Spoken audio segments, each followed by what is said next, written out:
Marcelo, ¿qué tal? Hola, ¿cómo te va? Encantado Buen día. de platicar contigo, especialmente porque estuviste pues un poco fuera de los medios un buen rato, de los reflectores.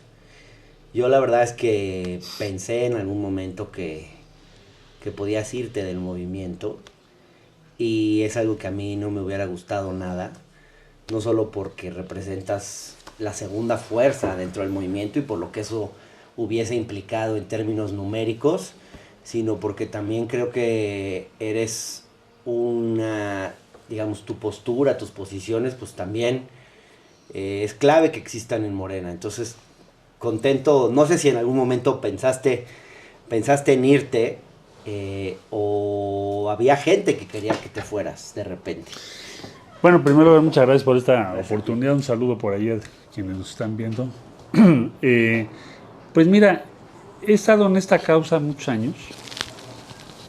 De hecho, pues en esta casa donde estamos ahora, que yo crecí aquí, la casa de mi abuela, hicimos la reunión con Andrés Manuel que fue a principios del 2000, frente al riesgo que el PAN ganara la Ciudad de México, para hacer causa común. Entonces, después de 24 años, es muy difícil que de un día a otro digas, ya me voy de esta causa. Claro. La única razón para hacer algo así habría sido que yo no le viera ninguna posibilidad a futuro de hacer una serie de cambios que yo creo que hay que hacer en nuestra vida partidista o partidaria, y que los hablé con Claudia en noviembre. O sea, ¿a qué me refiero? A que tenemos que cumplir las reglas que decimos que vamos a hacer para los procesos, respetar las encuestas, impedir la arbitrariedad de gobernadoras y gobernadores, aclarar el origen de los recursos, filtrar las personalidades que apoyamos en función de qué tan consistentes son con lo que decimos, etcétera. Todo eso lo presenté por... ¿Pero estabas triste, enojado o desilusionado? ¿O Pues una más bien mezcla de comprometido con la gente y preocupado por la gente que nos apoya. Ajá. Yo creo que esa sería la respuesta, porque pues ¿cómo te quedas callado con eso? Ahora, ya no hablemos tanto del pasado, mejor hablemos de qué estos sigue? meses. Sí. Te he visto muy activo apoyando a Clara Brugada en la campaña, cosa que no deja de llamar la atención en la medida en que tú y Clara Brugada son muy diferentes, digamos. Clara Brugada es una mujer que viene de trabajar en los movimientos sociales, además de ser una funcionaria pública, pero muy cercana a los movimientos sociales. Tú, en cambio, quizás más cercano a las clases medias, de repente al sector empresarial. ¿Qué es lo que hace que dos figuras hagan campaña juntos, dos figuras así de diferentes? Bueno, yo conozco a Clara hace mucho y le tengo mucho respeto. Es una gente que yo creo que pues es la primera dirigente social propiamente del movimiento popular que va a llegar al gobierno, a la jefatura de gobierno. Entonces, coincido con ella en muchas de las causas que defiende, me consta lo que ha hecho y pienso que pues no solo es una opción, es casi una obligación para los que estamos en el lado progresista apoyar esa opción ahorita. Pues porque la otra, si no participas, si no estás entusiasmado por eso, pues entonces es el franco conservador el que... Es como regresar al 2000, ¿no? Pero digamos, se podría decir que tú eres más socialdemócrata que ella. Pues somos orígenes diferentes. Yo estudié, me formé más en el Estado, ella se formó más en los movimientos sociales. Hemos coincidido, pues de hecho fue mi procuradora social, trabajamos muy de cerca. Sí. ¿Qué te gusta del proyecto de Clara? Su sistema de cuidados creo que puede ser un cambio mayor en la ciudad. El sistema de cuidados me estoy refiriendo a que todo el tiempo que invierten las mujeres para cuidados que no les reconocemos, si lo logramos en estos próximos 6 años, pues sería como el siguiente paso en la agenda que nos imaginamos allá por inicio del siglo, de matrimonios igualitarios, interrupción legal del embarazo, voluntad anticipada, el sistema de cuidados, porque generas una igualdad real. Pues es lo que ella propone esencialmente, lo veo como un avance importante. Esa es solo una parte del planteamiento de Clara, pero ¿qué verías como lo más relevante de su programa de gobierno? Bueno, ¿Cómo se lo traducirías a la gente? Pues porque Clara ha dicho muchas cosas, pero para ti, ¿dónde lo central, lo esencial de lo que está planteando para la ciudad. Que puedas hacer compatible una ciudad con inversión, mucho desarrollo económico y un enfoque de procurar la igualdad todos los días, que esa es su prioridad. Ajá. ¿Cómo ves, por ejemplo, la parte del transporte que está planteando? Cablebús más Sí. Inversión en el metro y Metrobús, pues yo creo que su prioridad va a ser el transporte público. Ajá. Y tiene razón. También habla de, o tiene pensado, hacer crecer las ciclovías. El planteamiento de la derecha hoy, pues de alguna forma han hecho una serie de señalamientos, de propuestas que apuntan a que podrían, por ejemplo, aumentar el precio del metro. Sí, ¿Hace falta aumentar el precio del ellos metro? están planteando que se haga un sistema diferenciado por recorridos, entonces le cobras más al que menos distancia recorre. Supongo que es la lógica lo que están planteando. Sí. Eso te significa un sistema diferenciado de tarifas y es un incremento en la tarifa, para acabar pronto. Eso es básicamente. Y lo que me llama la atención, Marcelo, es que lo planteen en plena campaña. Imagínate si esto plantean en plena campaña, ¿qué no vendrán a plantear si llegan a gobernar?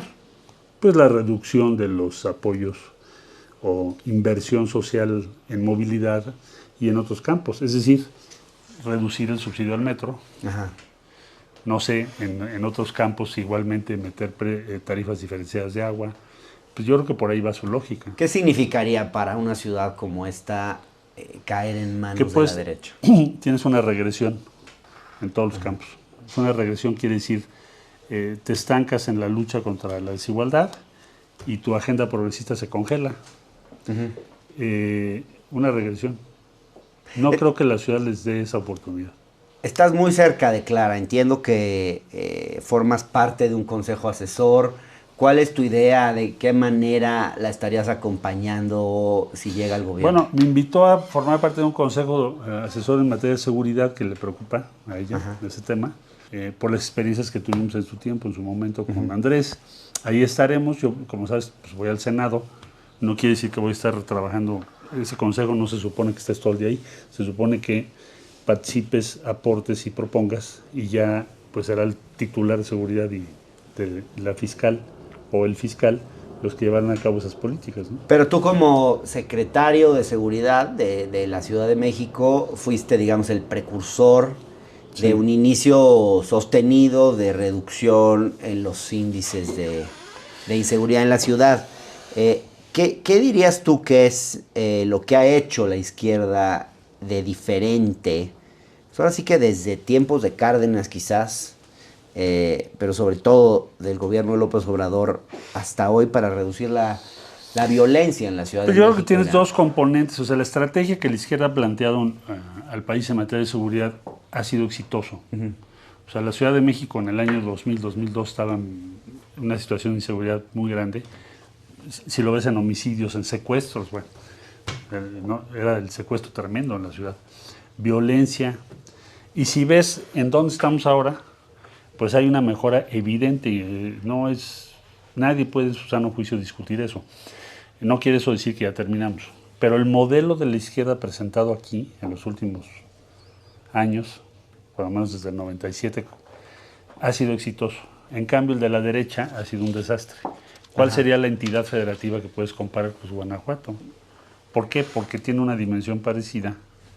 Más o menos tiene casi 7 millones de habitantes.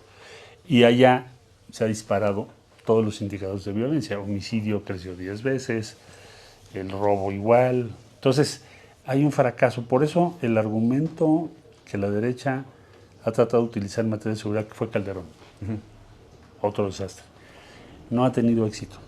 No ha tenido éxito. Pues no ha tenido éxito tampoco electoral, porque en otros países ha sido la bandera esencial de la derecha. Pero en otros países la derecha ha logrado éxitos importantes. Aquí no. A costa de violaciones a los derechos humanos. Estoy pensando, por ejemplo, en Bukele. Hoy hay quien, digamos, quiere emular a Bukele.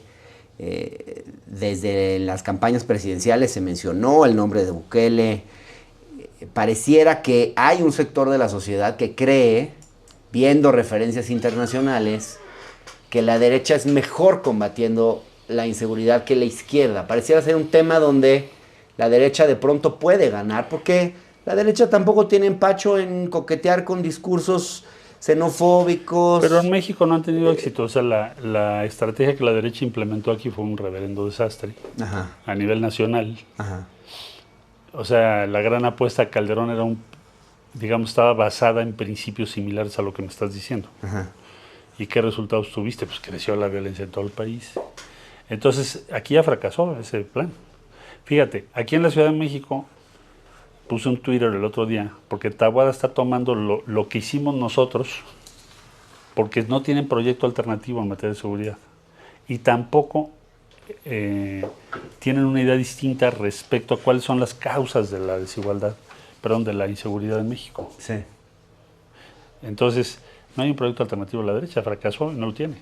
Pero esta idea de la izquierda de que hay que combatir las causas de la inseguridad, el presidente López Obrador ha sido muy enfático en eso y yo creo que tiene razón, pero no basta con el tema de combatir las causas. Tienes que aplicar la ley, combatir a los grupos delictivos, al mismo tiempo que estás combatiendo las causas, pues fue lo que hicimos aquí.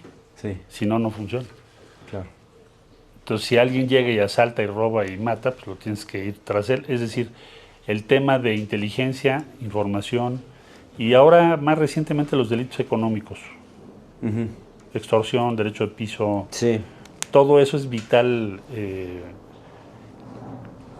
Puedes ver, por ejemplo, el caso de Italia. Nosotros estuvimos muy cerca cuando invitamos a Orlando Leoluca, exalcalde de Palermo, que tuvo éxito contra la mafia, y nos explicaba la pieza clave que es la combinación entre inteligencia y participación comunitaria y civil. Sí.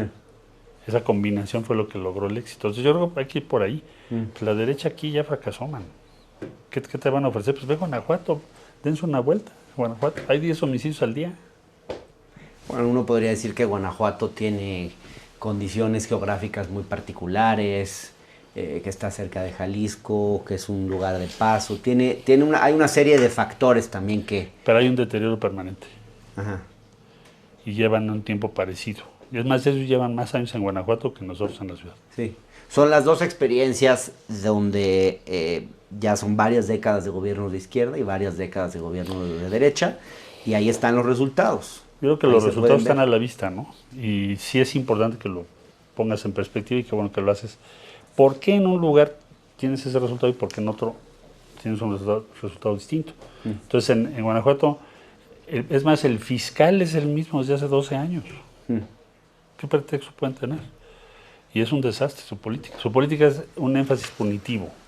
Hablemos de relaciones internacionales, de América Latina, de Estados Unidos. De entrada quisiera preguntarte, Marcelo, hubo un tema grave en nuestra embajada en Ecuador, Sí. en Quito, algo que no había pasado Pues nunca. Nunca había pasado. Nunca había pasado. Y uno ve lo que sucedió y claro, obviamente hay que condenarlo por todas las vías. Pero si hacemos memoria, en algún momento nuestra embajada en Bolivia enfrentó una situación parecida. Hubo un asedio grave, la embajada estaba siendo rodeada. Y yo recuerdo que se hizo un trabajo diplomático muy serio y muy consistente para evitar que la situación escalara. Yo tengo la impresión, Marcelo, que en el caso de Ecuador no se hizo lo mismo. ¿Podría haberse evitado que nuestra embajada fuese víctima de ese ataque con más trabajo diplomático? No estoy seguro de ello porque la prioridad del presidente de Ecuador es que el vicepresidente, que lo que quería pedir asilo y estaba en territorio mexicano, su prioridad era que no lograra eso. Entonces, no sé si lo habríamos podido convencer por alguna vía diplomática. Ajá. Quizá otro caso de otra crisis que tuvimos fue lo de Pedro Castillo en Perú. Ajá. Que por sacar a la familia declararon persona non grata a nuestro embajador, pero le dije, pues tú ve por la familia y la sacamos, man. Ajá. Bueno, entonces no podría decir si había algún espacio diplomático, sería difícil decirlo, puesto que la prioridad como dije ya, el presidente de Ecuador estaba dispuesto a todo, sí, inclusive al aislamiento internacional, con tal de detener a esta persona, aún a costa de invadir nuestro territorio. Pero en Bolivia también había una situación grave Sí. y ese... No, pues la rodearon la gente embajada. que llegó al gobierno mostró que era capaz de cualquier cosa. ¿Qué hicieron para...? Creo que vale la pena recordar ese momento. ¿Qué se hizo para que la situación no se saliera de control, no escalara? Más de lo que ya estaba escalando. Pues y que estuvieron incluso pudieran sacar a Evo, a su gabinete, etcétera. Estuvieron a punto de tomar la embajada, sí es cierto, la rodearon, etcétera. Teníamos fuerza diaria allá afuera.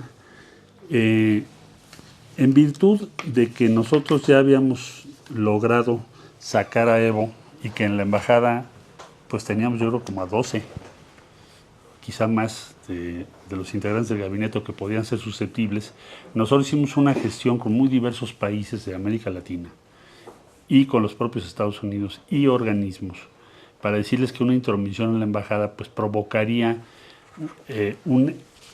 una reacción política de nuestra parte, pero también en Bolivia y de otros países, que podría llevar a un conflicto mayores de un alcance muy grande. Entonces había un incentivo para impedir que eso ocurriera. Bueno, es lo que, en mi opinión personal, tal vez faltó en este caso. Pero bueno, déjame hablar de Estados Unidos, porque se vienen elecciones sí. Y hay una muy alta probabilidad de que Donald Trump regrese a la presidencia. Y bueno, lo que hemos visto con Trump es que al final, durante su primer mandato, la relación con México no fue tan mala como se esperaba. Pero ahora lo que se ve en el horizonte de su reelección es un Trump radicalizado, es un Trump que además sí. Viene, digamos, con todo y que ya no está buscando, ya no va a estar buscando una reelección. ¿Cómo debiera ser, cómo debiera lidiar la próxima presidenta de México con un contexto político así, con un personaje como Trump? Pues yo diría que efectivamente la posibilidad de que Trump llegue es alta, es elevada. Debemos estar preparados porque él encarna o representa una nueva era, más de un nacionalismo proteccionista muy agresivo. Y hay que prepararnos para ese escenario. Entonces, Claudia nos pidió a varios, Juan Ramón de la Fuente, tu servidor, Altagracia, en fin, varias gentes del equipo, que preparáramos una ruta para la eventualidad. ¿Ah, sí? Que preparáramos una serie de planteamientos, qué podríamos hacer, qué debemos prever, de estar preparados, de que no nos sorprendan. Y bueno, hemos avanzado en ese camino, en ese terreno. Parte tiene que ver con el tratado y parte tiene que ver con otros temas. Primero es identificar quiénes pueden ser tus aliados. Segundo, cuál es la narrativa mexicana que vamos a defender allá en Washington, en Estados Unidos. Y tercero, qué podemos hacer en el entorno de Trump para, en su caso, o si gana el presidente Biden su reelección, podamos defender nuestra narrativa, porque eso va a ser vital. La narrativa mexicana no siempre está presente en Washington. A veces ni siquiera estamos presentes. Entonces, todo eso estamos trabajando para que no nos tomen por sorpresa. ¿Va a ser difícil? Sí. Nunca ha sido fácil la relación con Estados Unidos. No. Con Trump, ¿Pero qué retos impone este momento, este nuevo momento? Pues yo creo que tenemos el reto de tener una propuesta hacia los próximos años que podamos colocar en Washington. O sea, que no sea una narrativa reactiva, sino propositiva, aunque el escenario es complejo. Activar a todos los aliados que podamos tener, que son muchos, pero a veces hay que irles a tocar la puerta. ¿Aliados para hacer contrapeso? De alguna Contrapeso, manera? para defender nuestra narrativa, para promover. Hay mucha gente y muchos intereses legítimos en Estados Unidos que están a favor de que México y Estados Unidos tengan una buena relación. ¿Tiene Claudia Sheinbaum gente que pueda hacerse capaz, que pueda ser capaz de lidiar con Donald Trump? Yo creo que sí. ¿Sí? Sí. ¿Cómo en quiénes piensas? Pues yo creo que ella tiene muy diferentes recursos o instrumentos a la mano con diferentes tipos de personalidades, tanto del sector privado como del sector público, como para buscar una buena interlocución con Trump en su momento. ¿Piensas en algún personaje en particular? No. Ahorita, bueno, podría hacerlo, pero no debo decirlo. Ok, bien.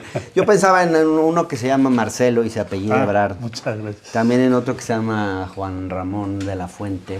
Nuestro embajador en Nueva York. Oye, Marcelo, en el Consejo de Seguridad. Pero va a ser un momento difícil. Sí, va a ser un momento difícil y tenemos que estar preparados. Pero también, o sea, a lo mejor de oportunidades. ¿Por qué no? O de oportunidades. También quizá. buscarle, ¿verdad? Sí. Va a pasar algo muy importante después del 2 de junio. Y especialmente cuando López Obrador deje la presidencia. Hasta ahora Morena, el partido que él creó, pues ha sido... no es un partido muy institucionalizado. Y sabemos que es un movimiento o un movimiento que se aglutinó en torno a la figura de López Obrador, pero que no tiene procesos muy claros, que sabemos que en momentos clave quien ha dirimido las disputas internas ha sido López Obrador, quien sentó a los precandidatos a la presidencia en su momento para establecer las reglas no fue el presidente del partido, Mario Delgado, sino López Obrador, ejerciendo un liderazgo sobre el partido. Él ha sido realmente el líder de Morena en todos estos años. ¿Qué va a pasar cuando esa figura no esté? ¿Cómo evitar una ruptura? ¿Cómo evitar que esto se fraccione? ¿Quién va a dirimir las disputas internas? ¿Cómo te imaginas el futuro de Morena post 2 de junio? Sí, yo creo que es una muy buena pregunta. Yo diría que tenemos que la obligación, el propósito de organizar, tienes que fijar las reglas que van a regir la vida del partido en un escenario en donde no tienes un liderazgo hegemónico, sino donde vas a tener una vida pues de mayores equilibrios. Uh-huh. Entonces, pues definir esas reglas,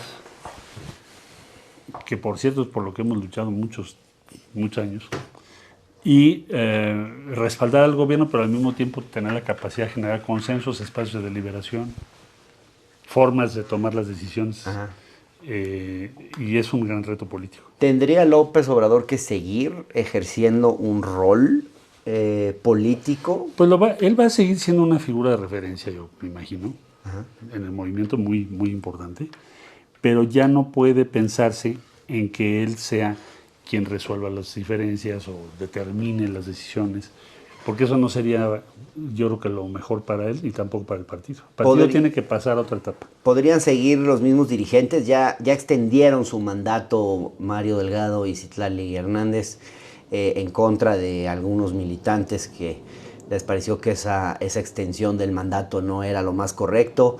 ¿Tendrían que irse? Pues terminan su periodo ya y ya no lo pueden aplazar, no creo que se pueda. Ya no hay, ahora sí que ya no hay manera de hacerlo. ¿Qué tipo de dirigencia tendría que tener Morena? Pues yo creo que una dirigencia que esté a tono con lo que acabamos de hablar ahorita, que implica una tarea política mayúscula, quizá la más importante de todas, ¿no? Con la ventaja que tienes que no hay elecciones de por medio. O sea, ya ganaste las elecciones que tenías que ganar y ahora tienes que organizar al movimiento. Oye, estamos en una... esta es tu oficina y aquí hay muchos libros. No sé si esta sea tu biblioteca a la que más cariño le tienes, pero... Sí, fue mi biblioteca. ¿Sí? ¿Encuentras algún libro que te venga a la mente que recomendarías para un momento político como el que hoy estamos viviendo? ¿Así alguno que te venga a la mente? Pues hay muchos, pero para el momento político que estamos viviendo ahorita, como es bastante inédito, tengo toda la historia de la Revolución Mexicana, del Colegio de México. El otro día estaba yo repasando algunos episodios en razón de la historia política del país. Y podría haber otros muchos, ¿no? ¿Cuál es el devenir de la democracia? Puede sobrevivir. Hay digamos, estudios sobre el antagonismo, cuáles son los límites del antagonismo. Pero en esencia yo creo que lo que estamos viviendo es bastante inédito. Vamos a tener que improvisar. O sea, la era del antagonismo que vivimos. Lo que estamos viviendo como país y lo que estamos viviendo en la realidad geopolítica mundial. En el mundo, sí. Porque ves una competencia entre China y Estados Unidos cada vez mayor. Tienes un conflicto en Europa. Tienes un resurgimiento de las ultraderechas en todos lados. En Europa, incluso en América Latina. En América Latina. No sé si viste la declaración de Vox. Vamos a ir por Hispanoamérica, ¿verdad? Hazme el favor. Bueno, me lo mandó un amigo y yo no entendía por qué me lo había mandado, pero ya que leí la nota me di cuenta. O sea, tienen una aspiración hegemonista Y bueno, pero eso no lo habíamos visto hace muchos años, quizá en los años 30, ¿no? Sí, Hace un siglo. sí. ¿Por qué este resurgimiento de la ultraderecha? ¿Has pensado qué es lo que lo motiva? Porque no lo vimos en Europa, pero la ultraderecha en América Latina es distinta. No, por ejemplo, no tienen el discurso xenofóbico necesariamente, pero tienen cosas parecidas, pero también rasgos distintos. Yo diría que en Europa el nacionalismo por lo general estuvo identificado con las opciones de derechas, ¿no? Históricamente, y en América Latina con las izquierdas. Es un factor, y el otro factor es que nuestra desigualdad es inmensa versus o en comparación con los europeos que tienen sociedades de clase media. Entonces, cuando te sientes en riesgo, te sientes en minoría, sientes que China te amenaza, ya no tienes crecimiento demográfico, entonces tienes que aceptar otras comunidades étnicas en tu país, entonces te vuelves muy nacionalista y muy de derechas porque va de la mano. Claro. Marcelo, ¿están bien las cosas como para que pudieras ser integrante del futuro gabinete o te veremos quizás en alguna embajada importante en el hemisferio norte? Pues no estoy pensando irme de embajador. ¿Te quieres quedar en México? Sí. ¿Sí? Sí, no tengo previsto irme de embajador, no porque yo desdeñe esa posición, son posiciones importantes, pero estoy compitiendo para el Senado. Para eso mejor les hubiera dicho me voy de embajador, ¿no? ¿Tienes ganas de defender al movimiento, de promover su agenda desde el Poder Legislativo? Sí, yo creo que es muy importante. Y también participar en la renovación que se vaya a hacer. Y bueno, pues incidir en los temas, pues el Senado tiene que ver todo lo de política exterior, por ahí pasan los tratados. Claro. Es donde tienes que estar, ¿no? Fíjate, Marcelo, que a mí no me termina de convencer los motivos, las razones por las cuales la 4T hoy quiere tener 2/3 del Congreso. He escuchado al presidente hablar del famoso Plan C, pero no escucho todavía una razón suficiente, yo como simpatizante de la propia 4T, que he decidido votar por Claudia Sheinbaum, por Clara Brugada, por Morena para los puestos ejecutivos, todavía estoy en duda qué hacer ante el legislativo. En parte porque creo que, por dos razones. Una, porque me parece que sí hace falta que existan ciertos límites y que se escuche a voces diferentes y que haya que negociar con voces diferentes. Pero también porque todavía no me convence el movimiento de que necesiten una mayoría. ¿Cuál es hoy el gran proyecto de la 4T que justifique salir a votar masivamente todo por Morena? Pues yo diría que en esencia, por lo que alcanzo a ver, falta una oleada o un nuevo paquete de reformas constitucionales que no se pudieron lograr en esta primera etapa. Para el segundo piso, esencialmente lo que tiene que ver con el Poder Judicial. Puedes no estar de acuerdo con el proyecto que presentó el presidente López Obrador, hay quien discute que si se vote o no se vote. Pero mi punto central es, ¿quién puede poner en duda que se requiere una reforma mayúscula del Poder Judicial? Entonces, si no tenemos la posibilidad de plantear una reforma constitucional, lo que va a pasar es que se van a estancar esas reformas. Ese por ejemplo, es un punto. Pero necesitamos una reforma electoral. Yo no le daría, en mi opinión, para mí la prioridad sería el Poder Judicial. ¿Por qué? Porque veo un problema muy serio ahí. Muy, muy serio. Y si no lo resolvemos, pues sí está esto trunco. Claro. Ese sería el principal motivo. Yo pensaría para que sí. Salir a votar el 2 de junio masivamente por Porque Morena. si no te vas a quedar, va a ser muy difícil construir el segundo piso si no puedes hacer reformas constitucionales. Está muy difícil. Son razones insuficientes, ¿no? O sea, pues yo quisiera ver un proyecto político más ambicioso. Me gustaría pensar, por ejemplo, que en materia de combate a la desigualdad hay un proyecto, por ejemplo, ambicioso por la vía de una reforma fiscal, quizás. Pero ahí no necesitarías la reforma constitucional, ¿no? ¿O sí? Bueno, se puede agregar. Es decir, es verdad. Lo cierto es que necesitas tener el mayor peso posible en las cámaras porque los cambios que te hace falta hacer sí son de gran calado. Y lo que vas a tener es salvando contrario una lógica de veto. Sí. No es de diálogo. Es decir, ¿sabes qué? Tu reforma judicial no va a pasar, man. Tus constitucionales no van. Entonces, ¿No has descartado el 2030 para competir por la presidencia? pues nunca lo descarto. Pero pues habrá que ver qué sucede, ¿no? Es la pregunta típica de periodista que nunca recibe una respuesta clara, ¿verdad? Muchas gracias, Marcelo. A ti. ¿Cómo quieres cerrar? ¿Algún mensaje? Ánimo para este 2 de junio. Tenemos que luchar por nuestro movimiento, las causas que nos animan. La agenda progresista de México, bien vale la pena salir a votar y echarle ganas. Gracias, Marcelo. Aquí tenemos tu libro El Camino de México, que yo leí con mucho detenimiento en Gracias. su momento. A ver si me lo firmas. No, hombre, Gracias, con mucho gusto. Marcelo. Gracias a ustedes. Gracias.